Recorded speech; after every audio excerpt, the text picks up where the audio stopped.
అందరికీ నమస్తే. Welcome to TR TV. నేను మీ తిరుపతి. తెలంగాణ ముఖ్యమంత్రి రేవంత్ రెడ్డి కాంగ్రెస్ పార్టీకి సంబంధించినటువంటి ఎమ్మెల్యేలు, ఎంపీలు, మంత్రులు, ఎమ్మెల్సీలు, మండల స్థాయి లీడర్లు, జిల్లా స్థాయి లీడర్లు, నియోజకవర్గ స్థాయి లీడర్లు అందరూ కూడా ఇప్పుడు గ్రామాలలో ఉన్నారు. నాట్ ఓన్లీ అధికార పార్టీ, ప్రతిపక్ష పార్టీ బీఆర్ఎస్కి సంబంధించినటువంటి లీడర్లు అందరూ కూడా ఇటు కేటీఆర్, హరీష్ రావు, బీఆర్ఎస్ పార్టీకి సంబంధించినటువంటి వ్యవహారంలో ఉన్నటువంటి అందరూ కూడా మొత్తం గ్రామాలలో ఉన్నారు. గ్రామాలలో తిరగడానికి గల కారణం ఏంటంటే గ్రామ పంచాయతీ ఎన్నికలు వస్తున్నాయి. ఈ గ్రామ పంచాయతీ ఎన్నికలలో ఎట్టి పరిస్థితులలో మేము ఎక్కువ సీట్లు గెలవాలని చెప్పి అధికార పార్టీ, లేదు అధికార పార్టీ కంటే ఎక్కువ సీట్లు మేమే గెలవాలని చెప్పి ఇటు ప్రతిపక్ష పార్టీ. ఇప్పుడు అధికార పార్టీ వర్సెస్ ప్రతిపక్ష పార్టీకి సంబంధించిన ఒక పెద్ద పంచాయతీ నడుస్తున్నది. ఈ పంచాయతీలో రేవంత్ అన్న కన్ఫ్యూజన్లో ఉన్నాడు. రేవంత్ అన్న బాధ ఏంటంటే బీఆర్ఎస్ పార్టీకి గ్రౌండ్ లేదు. బీఆర్ఎస్ పార్టీ మొన్న జరిగినటువంటి 2023కు సంబంధించినటువంటి ఎన్నికలలో మొత్తం హైదరాబాద్లోనే గెలిచిర్రు. రూరల్ ప్రాంతాలలో ఎక్కువ ఎమ్మెల్యే సీట్లు గెలవలేదు. కాబట్టి గ్రౌండ్ మొత్తం మనదే ఉంది, మనకి ఇబ్బంది లేదు. ఇప్పుడు ఎన్నికలు పెట్టినా కూడా మనమే గెలుస్తాం అనేటటువంటి కాన్ఫిడెన్స్తో రేవంత్ అన్న ఉన్నాడు. అయితే రేవంత్ అన్నకు వచ్చినటువంటి పెద్ద బాధ ఏంటంటే పుసుక్కున కేసీఆర్ బయటకు వచ్చి ప్రెస్ మీట్ పెడితే, కేసీఆర్ బయటకు వచ్చి సభ పెడితే, లేకపోతే కేసీఆర్ ఏదైనా మాట్లాడితే ప్రమాదం అవుతుందేమో, నమ్మేటట్టు లేదు. జూబ్లీహిల్స్ ఎంత టైట్ ఎన్నికనో మీరు చూసారు కదా. దాదాపు 74,000 ఓట్లు వచ్చినాయి. 17,000 ఓట్లేమో బీజేపీకి వచ్చినాయి. ఇప్పుడు ప్రభుత్వం ఒపీనియన్ ఏంటంటే అసలు మా పైన వ్యతిరేకతనే లేదనుకున్నాం, కానీ 74,000 మంది బీఆర్ఎస్ కోట్లు వేసిరంటే 74,000 మంది కాంగ్రెస్ పైన వ్యతిరేకంగా ఉన్నట్టే కదా. 17,000 మంది బీజేపీ కోట్లు వేసిరంటే ప్రభుత్వం పైన వ్యతిరేకత ఉన్నటువంటి ఓట్లే కదా. కాబట్టి వ్యతిరేకత ఉంది. గ్రామంలో ఉన్నటువంటి జనం ప్రభుత్వాన్ని తిడుతుర్రు, రేవంత్ రెడ్డిని తిడుతుర్రు. రైతు బంధు గురించి, రుణమాఫీ గురించి, పెన్షన్ల గురించి, లేకపోతే రకరకాలుగా అన్ని విషయాలలో రేవంత్ రెడ్డి ప్రభుత్వాన్ని విమర్శిస్తున్నటువంటి నేపథ్యంలో ఎట్టి పరిస్థితులలో రేవంత్ అన్న ఒక పెద్ద స్ట్రాటజీ ప్లే చేసేటటువంటి కార్యక్రమం చేస్తున్నాడు. వాస్తవానికి సర్పంచ్ ఎలక్షన్స్ కంటే ముందు ఎంపీటీసీ, జెడ్పీటీసీకి సంబంధించినటువంటి ఎలక్షన్స్ పెట్టాలి, కానీ ఇప్పుడు సీన్ రివర్స్ చేస్తున్నాడు. అయితే రేవంత్ అన్న చెప్తున్న మాట ఏంది, 69% రిజర్వేషన్లు ఇస్తామని చెప్పి ఆయన చెప్పినటువంటి వర్షన్ కదా. 69% రిజర్వేషన్లు వర్కౌట్ కాదు అని చెప్పి కోర్టు చెప్పినారు. రేవంత్ అని ఏం చెప్తుండ్రు, 69% రిజర్వేషన్ కోర్టు వద్దని చెప్పారు కాబట్టి పార్టీ పరంగా ఇస్తాం అంటే పార్టీ పరంగా ఎవరికి ఇస్తారు, సర్పంచ్లకు ఇయ్యరు. మళ్ళా జెడ్పీటీసీ, ఎంపీటీసీగా పోటీ చేసేటటువంటి అభ్యర్థులు ఎవరైతే ఉంటారో వాళ్ళకి పార్టీ పరంగా బీఫామ్లు ఇచ్చేటటువంటి కార్యక్రమం చేయవచ్చు. బీఫామ్ వాళ్ళకు టికెట్ రూపంలో ఇచ్చేటటువంటి కార్యక్రమం చేయవచ్చు. ఎందుకంటే ఎంపీటీసీ, జెడ్పీటీసీకి సంబంధించినటువంటి ఎన్నిక వ్యవహారంలో టికెట్లు ఉంటాయి, పార్టీ బీఫామ్లు ఉంటాయి. కానీ సర్పంచ్లకు సంబంధించినటువంటి వ్యవహారంలో వాళ్ళకు టికెట్లు ఉంటాయి, తర్వాత గుర్తులు కూడా ఉంటాయి.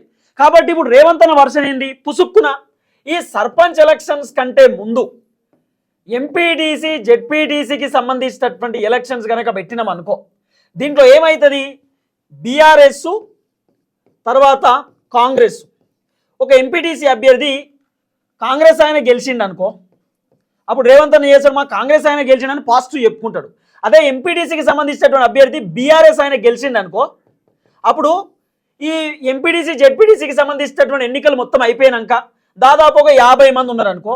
ఈ 50 మందిలో సుమారు ఒక 30 మంది బీఆర్ఎస్ వాళ్ళు గెలిచి, ఒక 20 మంది కాంగ్రెస్ వాళ్ళు గెలిచారు అనుకో, అప్పుడు బీఆర్ఎస్ వాళ్ళకే పై చేయి ఉంటుంది కదా. అప్పుడు రేవంత్ అన్న వర్షన్ ఏంది, ఒకవేళ ఎంపీటీసీ, జెడ్పీటీసీకి సంబంధించినటువంటి ఎన్నికలు పెడితే ఈ ఎంపీటీసీ, జెడ్పీటీసీ ఎన్నికలలో ఈ పార్టీ టికెట్లు ఉంటాయి, ప్లస్ గుర్తులు ఉంటాయి. ఆ పార్టీ గుర్తుపైనే పోటీ చేయాలి, తర్వాత పార్టీలో బీఫామ్ ఇవ్వాలి. కాబట్టి దీంట్లో బీఆర్ఎస్కి కనుక ఎక్కువ సీట్లు వచ్చినాయి అనుకో, ఈ బీఆర్ఎస్కి వచ్చేటటువంటి ఎక్కువ సీట్లు రేపటి రోజు సర్పంచ్ ఎలక్షన్స్ పైన ఎఫెక్ట్ పడతాయి. అంటే సర్పంచ్ ఎలక్షన్స్కి ఏమో గుర్తులు ఉంటాయి, ఈ ఇక్కడ బీఆర్ఎస్ పార్టీ గుర్తు, కారు గుర్తు, చేయి గుర్తు, పువ్వు గుర్తు ఉంటుంది.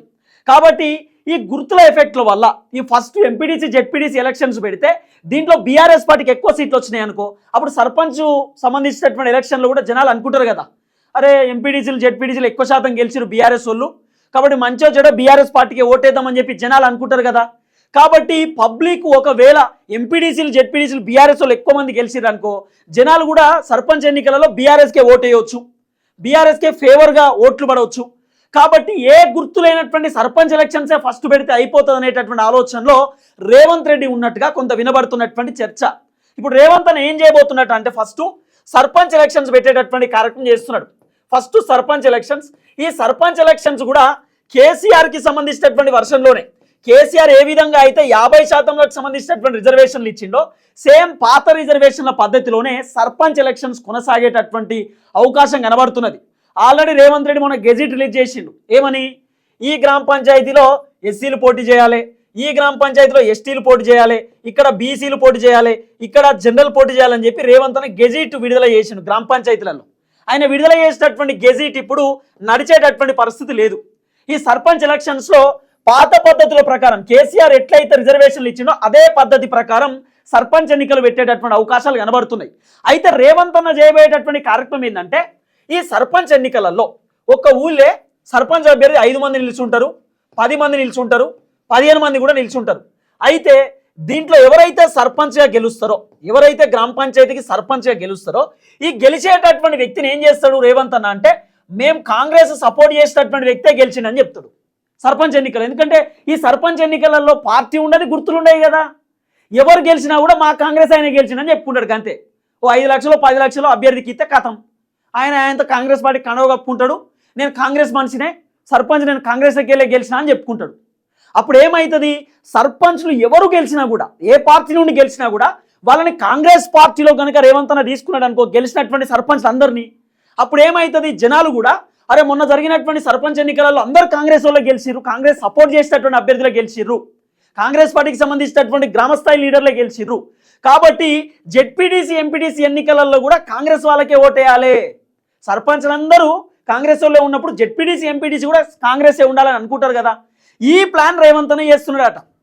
ఎవ్వరు గెలిచినా అందరినీ కాంగ్రెస్లోకి తీసుకోవాలి. ఇది రేవంత్ అన్నకు సంబంధించిన వర్షన్.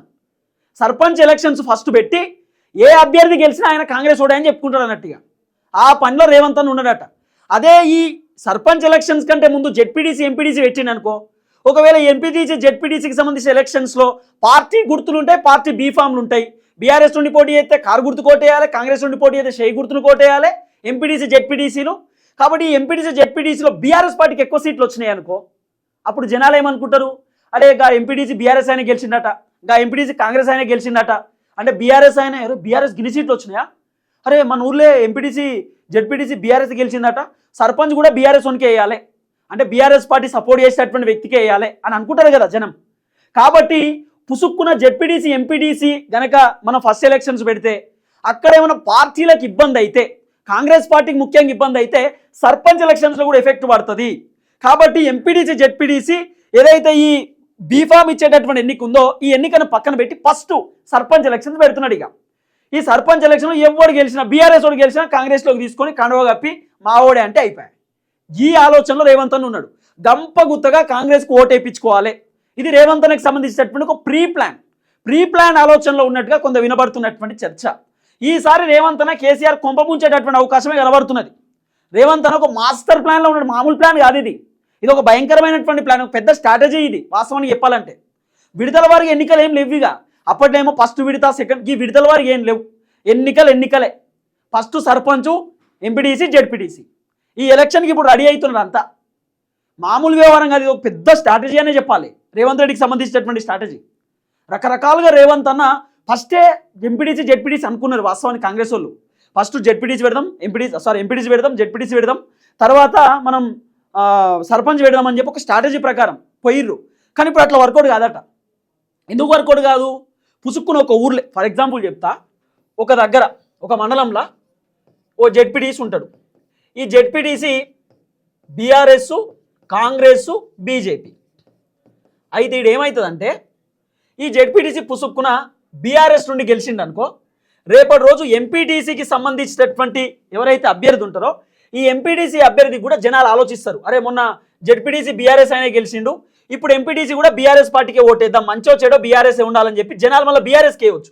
ఈ అయిపోయిన తర్వాత ఎంపీటీసీ అయిపోయినాక సర్పంచ్ ఎలక్షన్స్ ఉంటాయి కదా, సర్పంచ్ ఎలక్షన్లో కూడా అరే మొన్న జెడ్పీటీసీ బీఆర్ఎస్ కూడా గెలిచిండు, ఎంపీటీసీ బీఆర్ఎస్ గెలిచింది కాబట్టి సర్పంచ్ కూడా బీఆర్ఎస్ సపోర్ట్ చేసే వ్యక్తికే వేద్దాం. అంటే ఏదైతే బీఆర్ఎస్ పార్టీ కండగొప్పుకొని గతంలో తిరిగినటువంటి ఫోటోలు గీటోలు ఉంటాయి కదా ఊళ్ళే, బీఆర్ఎస్ పార్టీ కూడా సపోర్ట్ చేసే ఉంటాయి కదా కొంతమంది, వానికే వేద్దామని చెప్పి అట్లేసారు అనుకో, అట్లా మొత్తం బీఆర్ఎస్ఏ సక్సెస్ అవుతుంది కదా. కాబట్టి ఈ ఎంపీటీసీ జెడ్పీటీసీ ఇప్పుడు తీసేస్తుండు, ఫస్ట్ ఎన్నిక కాదట. ఇప్పుడు ఫస్ట్ సర్పంచ్ పెడతాడు. సర్పంచ్లా బీఆర్ఎస్ ఓడు గెలిచిన, అంటే సర్పంచ్కి బీఆర్ఎస్ పార్టీలకు సంబంధం ఉంటుంది, పార్టీలకు అతీతంగానే ఉంటుంది ఎన్నిక, సర్పంచ్ ఎన్నిక. కానీ బీఆర్ఎస్ కొంత సపోర్ట్ చేసేటటువంటి వ్యవహారం ఉంటుంది కదా, ఆ సపోర్ట్ చేసేటటువంటి వ్యక్తి ఆయన గెలిచినా కూడా ఆయన కాంగ్రెస్ పార్టీలోకి తీసుకుంటారు. ఎవరు గెలిచినా సర్పంచ్ అభ్యర్థి ఎవరు గెలిచినా కాంగ్రెస్లోకి తీసుకున్నాడు, మావాడే గెలిచిన అని చెప్పుడు. అప్పుడు జనాలు ఏమంటారు, అన్ని కాంగ్రెసే గెలిచినాయి కాబట్టి ఎంపీటీసీ జెడ్పీటీసీ కూడా కాంగ్రెస్ని గెలిపిద్దాం అట్లా అనుకోవాలి కదా జనాలు. ఇది ఒక స్ట్రాటజీ రేవంత్ అన్నది. మరి ఈ స్ట్రాటజీ కాంగ్రెస్ వాళ్ళు చేస్తున్నటువంటి వ్యవహారాన్ని బీఆర్ఎస్ వాళ్ళు పసిగట్టాలి. పసిగట్టకపోతే బీఆర్ఎస్ అటర్ ఫ్లాప్ అవుతుంది, ఫెయిల్ అవుతుంది. మరి ఇది ముందే చెప్తున్నా, ఇది పసిగడితేనే మన గ్రామ పంచాయతీ ఎన్నికలలో బీఆర్ఎస్ నెగ్గే అవకాశం ఉంటుంది. ఆల్రెడీ బీఆర్ఎస్ మొత్తం కంప్లీట్ గ్రౌండ్ వదిలేసి కేటీఆర్ వెనకాల తిరుగుతున్నారు నియోజకవర్గ లీడర్లు అందరూ, ఎవడవునన్నా కాదన్నా. నియోజకవర్గంలో ఉండాల్సినటువంటి లీడర్లు కేటీఆర్ వెనకాల తిరుగుతున్నారు, కొంతమంది కవిత వెనకాల తిరుగుతున్నారు, హరీష్ రావు వెనకాల తిరుగుతున్నారు. నియోజకవర్గంలో గ్రౌండ్లో కదా ఉండాల్సింది. బీఆర్ఎస్ మళ్ళీ అధికారంలో రావాలంటే గ్రౌండ్ రియాలిటీలో ఉండాలి. ఇప్పుడు వర్షాలు పడ్డటువంటి టైంలో జనాలలో ఉండాలి. కేటీఆర్ పోయి చూడాలన్నా నియోజకవర్గంలో ఏం జరుగుతుందో, హరీష్ రావు పోయి నియోజకవర్గంలో చూడాలన్నా. మరి ఈ లీడర్లు ఏం కట్టలు కడుతురా? బీఆర్ఎస్ లీడర్లు మాజీ ఎమ్మెల్యేలు ఓడిపోయినటువంటి వాళ్ళందరూ కేసీఆర్ కాడికి, హరీష్ రావు కాడికి, సంతోష్ రావు కాడికి వీళ్ళతో ఎందుకు తిరుగుతుర్రు? నియోజకవర్గాలలో తిరుగుతే కదా మళ్ళీ గెలిచేది. అన్ని గ్రౌండ్ ఇడ్స్ పెట్టిర్రు. అంటే బీఆర్ఎస్ వాళ్ళతో తిరుగుతురు, అంతే కేటీఆర్తో తిరుగుతురు. కేటీఆర్ వెనకాల కార్లో కూర్చుంటారు మాజీ ఎమ్మెల్యేలు అందరూ. ఇట్లయితే గెలవరు కదా. రూరల్ మొత్తం ఇడిచిపెట్టిర్రు. రూరల్లో ఉన్న 1-2 సీట్లు కూడా కాంగ్రెస్లోకి పోయినాయి. 10 మంది ఎమ్మెల్యేలు కాంగ్రెస్లో ఎందుకు పోయిర్రు? వీళ్ళ వ్యవహారం చేయబట్టే కదా. చెప్తే కోపాలు రావచ్చు. కాబట్టి ఫస్ట్ బీఆర్ఎస్ వాళ్ళు కాంగ్రెస్ వాళ్ళ కుట్రను పసిగట్టాలి. ఇది రేవంత్ రెడ్డి మాస్టర్ ప్లాన్, ఒక భయంకరమైన ప్లాన్ ఇది. ఈ రేవంత్ రెడ్డి భయంకరమైనటువంటి ప్లాన్ను పసిగట్టాలి కేటీఆర్. పసిగట్టి దీనికి ఒక స్ట్రాటజీ మార్గం ఉపయోగించాలి. ఏం చేద్దాం ఏం కథ అని చెప్పి. ఏం చేయకపోతే ఫెయిల్ అవుతారు. ఏం చేయాలి? సర్పంచ్ ఎన్నికలలో ఒక స్ట్రాటజీ ప్లే చేయాలి. ఏది?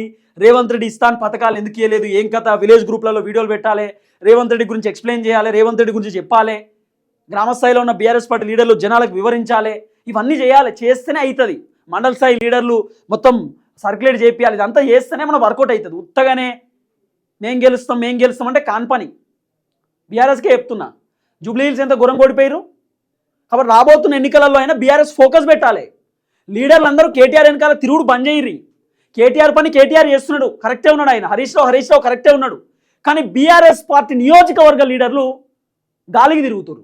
అది బంద్ చేసుకుని నియోజకవర్గాలలో తిరుగుతూ అద్భుతంగా ఉంటుంది. రేవంత్ రెడ్డి ఒక భయంకరమైన ప్లానింగ్తో వస్తున్నాడు సర్పంచ్ ఎన్నికలలో. ఫస్ట్ సర్పంచ్ ఎన్నిక పెట్టి ఎవరు గెలిచినా కాంగ్రెస్లో గెలిచిరని చెప్పి రేపటి రోజు ఎంపీటీసీ జెడ్పీటీసీకి సంబంధించినటువంటి ఓట్లు కూడా గుంజుకునే ప్రయత్నం చేస్తున్నాడు. మన సర్పంచ్లు అందరూ కాంగ్రెస్ వాళ్ళు గెలిచారు కాబట్టి అధికార పార్టీ ఉంటారు, మాకు ఏమైనా ఫండ్ వస్తుందని చెప్పి జనాలు కూడా ఎంపీటీసీ జెడ్పీటీసీ కాంగ్రెస్కి వేసే అవకాశం ఉండొచ్చు. ఈ స్ట్రాటజీని బీఆర్ఎస్ గుర్తించి ముందుకు పోతే బాగుంటుంది. లేకపోతే అటర్ ఫ్లాప్ అయ్యే అవకాశం ఉండొచ్చు. చూద్దాం ఏం జరగబోతుంది అనేది. కేసీఆర్ రేవంత్ రెడ్డి భయంకరమైనటువంటి ప్లాన్ని ఏమైనా అడ్డుకట్ట వేస్తాడా, కేసీఆర్ రంగంలోకి దిగుతాడా అని చూడాలి. కానీ కేసీఆర్ ఒక ప్రెస్ మీట్ పెట్టబోతుండట. త్వరలో కేసీఆర్ బయటకు వచ్చి ప్రెస్ మీట్ పెట్టే ఆలోచనలో ఉన్నాడట. ఆ ప్రెస్ మీట్ దెబ్బకు రేవంత్ రెడ్డి ప్లాన్ ఏమైనా రివర్స్ అయ్యేటటువంటి సిచ్యువేషన్స్ కూడా ఉండొచ్చు. ఎందుకంటే 2.5 సంవత్సరాల తర్వాత కేసీఆర్ బయటకు వచ్చి మాట్లాడడం అంటే చాలామంది జనాలు ఎదురు చూస్తున్నారు క్యూరియాసిటీతో. కేసీఆర్ ఎప్పుడు బయటకు వస్తాడు, ఎప్పుడు మాట్లాడతాడు, కేసీఆర్ ఏం చెప్పబోతున్నాడు, ఏం చేయబోతున్నాడు అని చెప్పి చాలామంది జనాలు ఎదురు చూస్తున్నారు. ఈ టైంలో కేసీఆర్ రంగంలోకి దిగితే అద్భుతంగా ఉంటుంది. రేవంత్ రెడ్డి వర్సెస్ కేసీఆర్ హోరాహోరీ ఫైట్ ఉంటుంది. మంచిగా గ్రామ పంచాయతీ ఎన్నికలలో అద్భుతంగా ఉండొచ్చు. ఎందుకంటే బీఆర్ఎస్కు గ్రామ స్థాయిలో కొంత హవా తగ్గిపోయింది.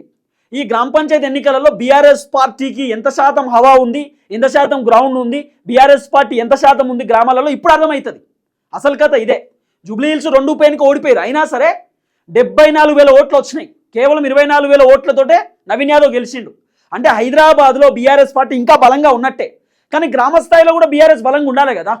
హైదరాబాద్ కంటే ఎక్కువ సీట్లు గ్రామ స్థాయిలో ఉన్నటువంటి సీట్లే ఉన్నాయి కదా రూరల్ ప్రాంతాలలో. ఆ రూరల్ ప్రాంతాల సీట్లే బీఆర్ఎస్ ఓడిపోయింది మొన్న జరిగిన ఎలక్షన్స్లో, అసెంబ్లీ ఎన్నికలలో. కాబట్టి ఇప్పుడు అసలు జనాలు, పల్లెటూరులో ఉన్న జనాలు ఇంకా కేసీఆర్ని నమ్ముతురా లేదా, బీఆర్ఎస్ పార్టీ వైపు ఉన్నారా లేదా అనేది ఇది ఒక పెద్ద టాస్క్.